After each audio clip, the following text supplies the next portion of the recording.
Ebony. Tell us the success part now. Okay. The success part was that after going through those trials and tribulations, with me and my children being homeless, we obtained a place to stay.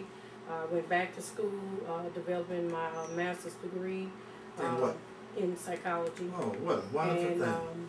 Yes, and then during that course, I actually had to withdraw from school so that I could take care of my family. So I obtained, different types of employment, mostly in nursing.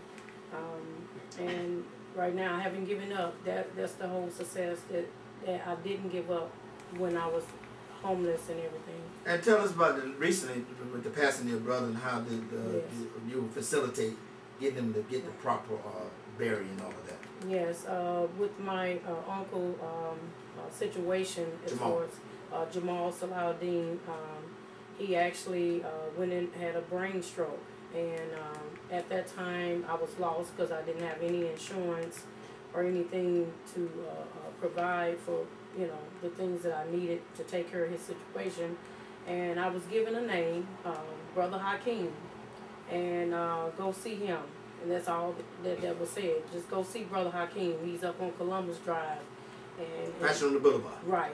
And so I went up there, and I didn't know what to expect, and I was a little nervous because I was like, I'm going to ask for help from someone that I didn't know anything. And so basically, you was going up there and asking Hakeem, this is a Muslim brother that passed away. Can you assist me in getting him the proper burial? And what did Hakeem say or do? Oh my goodness, he just quickly stopped whatever he was doing, and he had something important to do. But he said, you know what, sister, this is important. Let me make a phone call.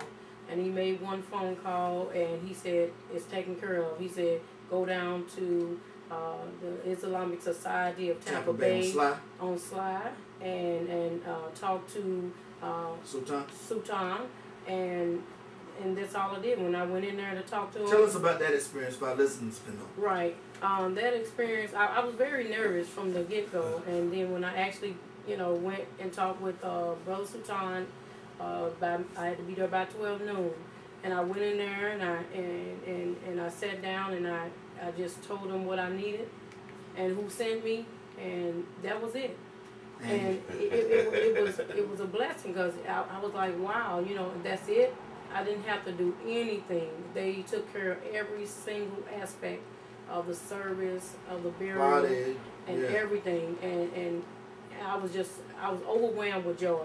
Very good. Because these people, they did not even know me. That's right. But let me, before we close on the caveat on that, once they did the Islamic burial, how did that, that experience, it was very simple, in the Islamic burial. Because I was there, and Hakeem was there, and I saw your face, and I wanted to kind of ask some questions at the end. I know you had some questions. I was able to, Hakeem told me to go ahead and do a little talk and kind of explain everything to you. How did the explanation of the Muslim burial, how did that fare with you? Oh, that was wonderful because it was different than the traditional, and I wasn't expecting that, but after that experience, I felt like, maybe I need to go further into the Islamic faith, and I really want to know about it. And because it was so simple and so quick, and it was just all perfect. Everything was perfect. Yeah, and it was done, very decent in the order. Very decent. And your family that came out there was very respectful about our traditions, and we appreciate that. Right.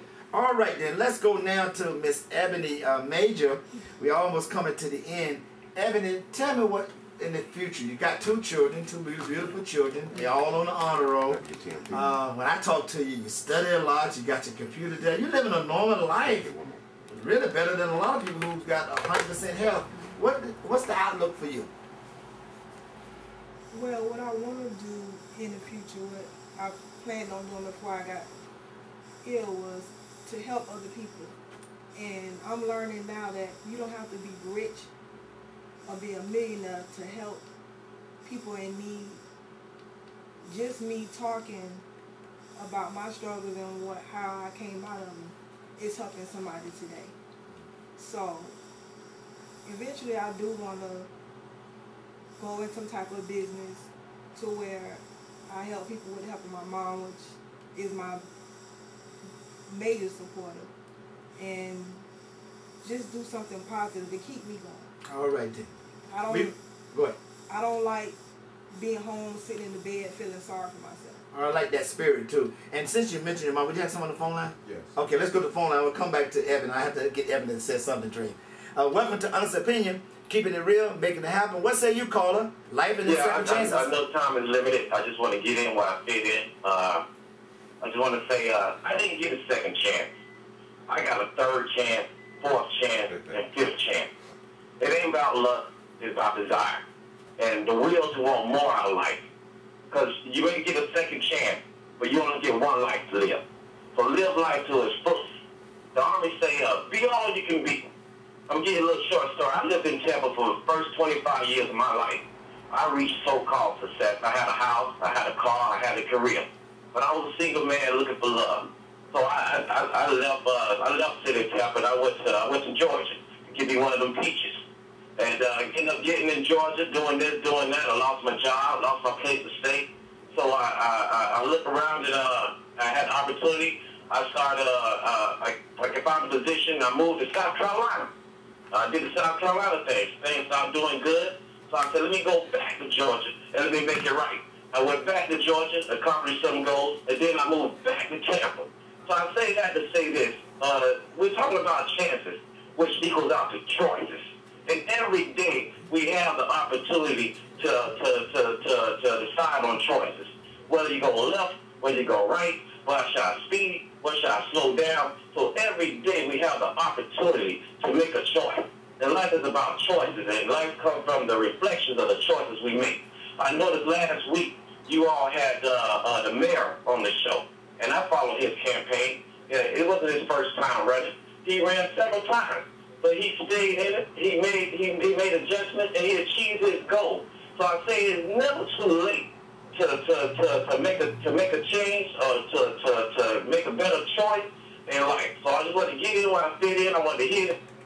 All right, thank you, caller. You hit it and quit it. You put a lot of stew in that, brother. That was really, really nice. He really did. And I want to reemphasize what he said. Life is about choices. And we have to learn, I teach my son, Saeed, to live with the consequences of your choices. You know, I got a story in my family. My sister was born with a hole in her heart, just a pinhole in her heart. And the doctors, he was in Georgia, South Georgia. You know, I talk about Georgia all the time. And we just go up to Rome, Georgia. I went to see the specialist. And gave her 90 days to live. She's 51 now. Same text I sent you. You know, she's 51 now. She's still living. And she's healthy.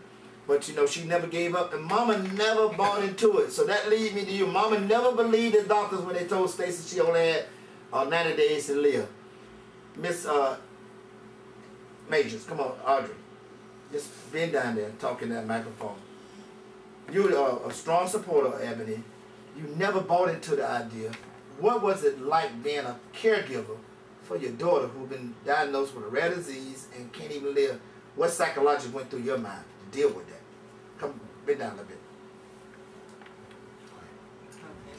Okay. Just, you know, God is always there. You know, when she first got the news, when she was in ICU, and people look at me and they ask me, how do you do it? I'm like, God is right here by my side. He's carrying me. He has me. So I never gave up on her, and it's a journey, and it's family. It's not a burden. You know, people use those words sometimes, and it's not a burden. This is what you're supposed to do. It's nothing special. And this is family. It's nowhere in the world I would put my daughter in a home. I don't care what I had to do. I learned from hospice. They are a great organization, how to take care of my daughter. But let me tell you something. You definitely won't put her home. She walked out of hospital. Said she didn't put you in no nursing home. And you walked out of hospital. Let me tell you something, sister. You talk about a rarity. Ain't nobody me and Hakeem and Dream know it, Elliot know it, nobody here know it all walked out of hospital. Matter of fact, when they tell you you're going to hospital, you know what you do then? You go try to find your funeral home man. You try to look in your things, see if you got some insurance. Come on, jump back in there. I see you itching over there. One thing I want to say about hospice that people don't know. Hospice, it has two sides of it. Okay. Hospice is not always about death. And that's what I thought when I first heard it. Hospice has a criteria. You have to be sick enough, but that doesn't mean you're going to die. And the one thing that I did hear that was so true, we never embraced hospice. we made hospice do their job, but we did not embrace hospice. Well, let me tell you. You know what I found out something, Hakeem, that's run straight across people who've been diagnosed with terminal illness. They learn a lot about the process and learn a lot about the disease that they've been diagnosed with. Do you see that too? But number one thing is that you always have to be in control of your own thinking. And regardless of what someone else may say, don't buy into that. And I think this is what the message we want to give to the listening audience today. And those of you who would go to Facebook and YouTube that would be fortunate enough to see the guests that we have here today and see ordinary people. People look just like you. And everybody here is going to have some situation that him or her have to deal with. But it's how you deal with it, it depends on how you come out of that particular situation. And that is exactly true, Hakeem. You hit it right on the head. I think we got a call. We almost run out of time. I want to give everybody a chance to do a closing remarks. Welcome to the show. Honest Opinion, keeping it real, making it happen. What say you, caller? Yeah, this is the brother from the plantation again. I keep hearing y'all refer to what my guest is saying when they say positive thinking coming along with God. That's what you said. But first have a positive attitude, and then recover along with God, that they'll be more successful. So you try to say that 9% of our wellness comes the way we think. That's what you said, Dollar. Thank you for letting me get back to there. Answer that for me, please, sir. All right, we got a brother from the plantation. Yeah, of course, you know, you're thinking, you know, if you got thinking, you can't go forward. You know, as a man thinks, so is it. You have to have positive thinking, produce positive deeds and action, and positive outcome. I mean, your thinking is what you really control. And so, you know, the core of positive thinking is faith in the Creator. You know, we know that we can't do nothing without the Creator. Everything that we do, any success that we get in life, come from our faith in the Creator. And so we just want to make that clear. You got enough time. I'm really surprised that we don't have more people calling and asking this distinguished panel guests about the life and second chance, especially Ms. Major, especially Mr. Bennett and Ms. Simmons. We got a few more minutes. We've got about 7-8 minutes before we do closing remarks. 813-251-9867, or you can text me at 787-6652 to get your question or comment in before the show is over with. Welcome to Honest Opinion, keeping it real, making it happen. What say you, caller? I wanted to say that the one young lady, my heart is out to you and your family. I think that's Ebony. Mr. Bennett never said anything about trusting in the Lord. He never said anything about trusting in the Lord.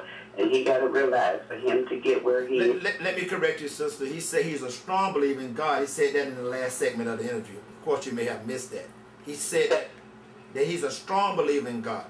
Well, let him say it again. And if you, I can't agree with that. Let him say it again. We're not going to cut you off. I had to correct that because he did say it. Ma'am, I would not have made it all those years without God. All right. Go ahead and continue. Go ahead and continue, sister. That's it. Sister John. We can't hear that. On my third. Say it again, ma'am. And She said she had a second chance in life. She's working on her third.